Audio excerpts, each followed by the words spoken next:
For the past week I've been making video games practically non-stop. A little break for some sport, to eat food and of course sleep, but if not, every single waking minute has been spent right here creating all kinds of small video games. Today's the last day of the challenge and we have a couple cool comments that you guys left in previous videos which I'll turn into a game. GameWorks suggested I make a game where you do sword fights against other squishy monsters. Aviv suggested an underwater theme, so I say let's go for it. I began with a simple head that followed the cursor, then I added a wiggly tail to this cute creature. A couple minutes later I added a rotating sword on the tail's tip. I made a simple blue gradient background to begin establishing that deep ocean vibe and drew a few silhouette style enemy characters. I gave these enemies their own wiggly tail and got them randomly moving around the scene. After some C# programming, we can now destroy these enemies by smashing their squishy faces with the rotating blades. Unfortunately, they can do the exact same against you, so we now have a deadly underwater dance where you elegantly glide through the water, dodging weapons and trying to properly guide your tail against the numerous sea creatures. I did a nice bubble particle effect and a satisfying death effect for the enemies. After all the hard work, I could chill out and do some easy stuff like post-processing and a basic scoring system, without forgetting of course the juicy sound effects.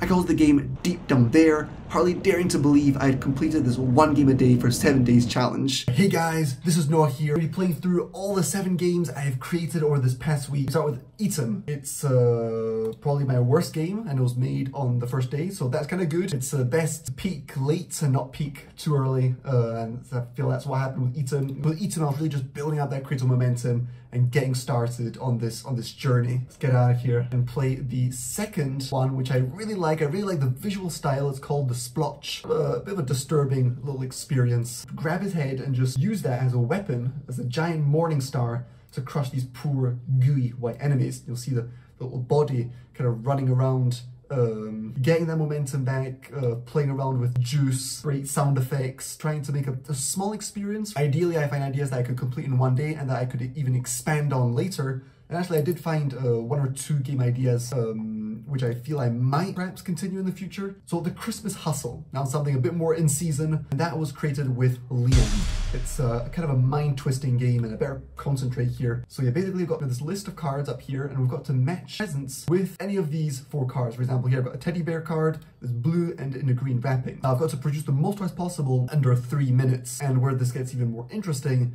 is that I can speed up the production of the factory, but as you can see, doing so make me big mistakes, and actually talking and playing at the same time is already really hard, but with this game it's impossible. I'm just playing terribly. So let's move on. It's the game that got the most comments. It was actually front paged on Newgrounds, which is pretty nice. It's not my favorite game, I really like it. Yeah, it's not my favorite one. I think my favorites are still to come. Hang in there. Right, Golden Wafts, that was the second game I made with my bro, and it's pretty funky, very different art style.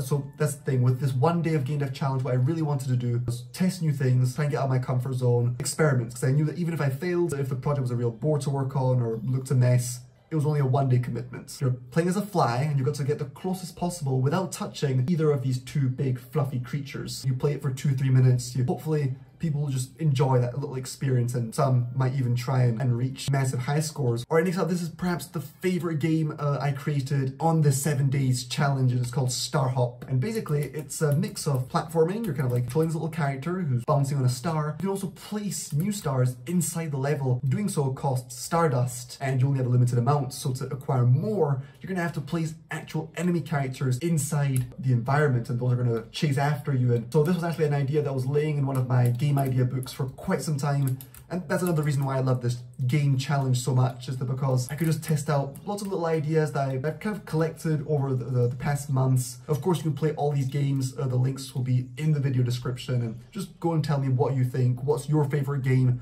I'm super interested. Alright, so They Crawl, even the last game I made with Liam on this challenge, and it's actually got a really nice art style, well, perhaps one of my favorite art styles from this entire challenge.